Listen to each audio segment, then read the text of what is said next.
Le Maroc par son lieu géographique, la particularité de son histoire, l'unicité de sa culture, la singularité de son peuple et tous les aspects de sa spécificité, est resté différent, opposé et distinct, à la fois de l'Occident et de l'Orient. Il a toujours été considéré comme étant l'autre de ces deux entités, qui le voient chacune, à travers des préjugés et des idées reçues. Pour l'Occident, l'Europe notamment. Le Maroc est cette contrée arriérée, cet autre religieux, ethnique, culturel, pays des morts guerriers qui leur ont fait la guerre sainte, pays des mystères, du fanatisme, de la bigoterie, des montagnes et des chameaux, et maints autres clichés orientalistes. Pour l'Orient, nous sommes cette marge lointaine de la Houma, avec un dialecte bizarre. Pays de sorcellerie, de misère, de filous, un peuple proche des croisés etc. L'Occident voit en nous un Orient. Et l'Orient veut voir en nous son passé de Jaïliya. Le dandy occidental voulait voir en nous son Apache, et le Jekyll oriental son Mr. Hyde. L'Occident suprématiste a porté sur nous un jugement civilisationnel. Et l'Orient rétrograde a eu recours au jugement moral, comme tous les incompétents.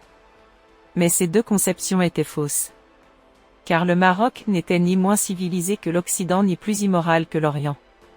Le Maroc avait exporté sa civilisation à l'Occident comme le confirment certains occidentaux objectifs. La merveilleuse civilisation mort d'Espagne. Au fond plus proche de nous. Parlant plus à nos sens et à notre goût que Rome et la Grèce, a été foulée aux pieds. Et je préfère ne pas penser par quel pied, pourquoi ? Parce qu'elle devait le jour à des instincts aristocratiques, à des instincts virils, parce qu'elle disait oui à la vie, avec en plus, les exquis raffinements de la vie mort. Les sermons moralistes de l'Orient n'étaient qu'une tentation de se sublimer à nos dépens, en nous collant ses dépravations, comme le montre ce poème de Maloun al-Arraz. Vieux jaloux possessif du Hijaz. Se dirigeant à l'ouest. Instruit par les mythes romains. Ainsi que d'autres sages. Maître en astrologie, ivrogne et coureur de jupons. À l'Apollon occidental on a exporté les Averroès. Au Tartuffe oriental, on a envoyé les maîtres soufis.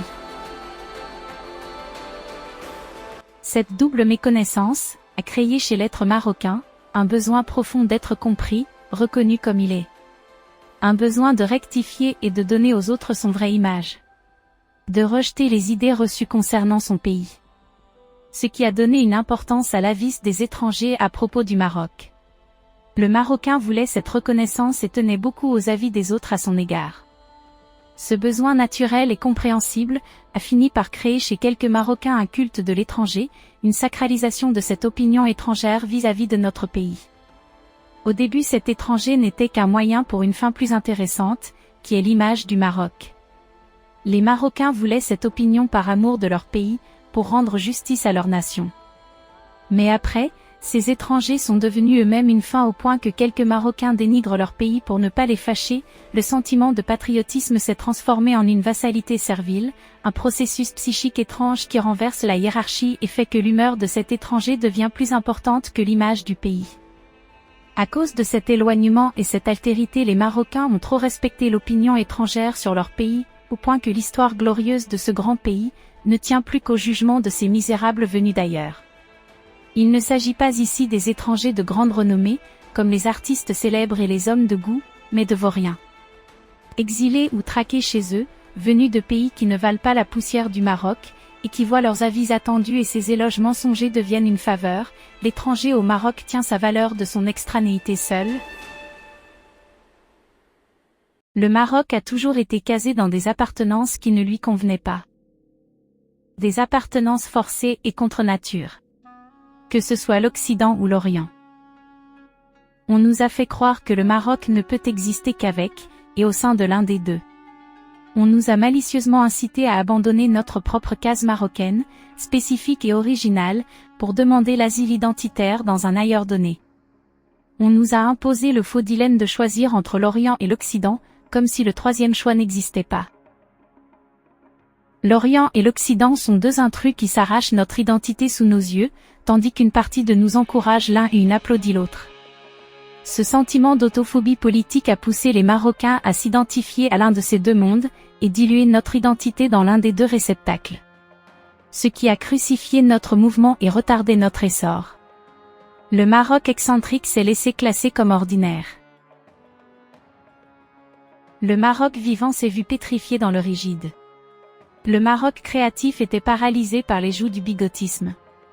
Il a vu son élégance et sa grâce déformées et diluées dans des accoutrements d'autrui. Le Maroc érudit s'est trouvé contraint de suivre tel ou tel modèle moins efficace et moins performant que lui. Il est temps que l'étoile marocaine quitte les cachots humides des autres et regagne son ciel naturel. Il est temps de réhabiliter notre ancienne maison marocaine, qui porte notre goût et notre touche, et où personne ne pourra nous demander du loyer moral, civilisationnel ou politique. Notre maison originale. Ni orientale, ni occidentale.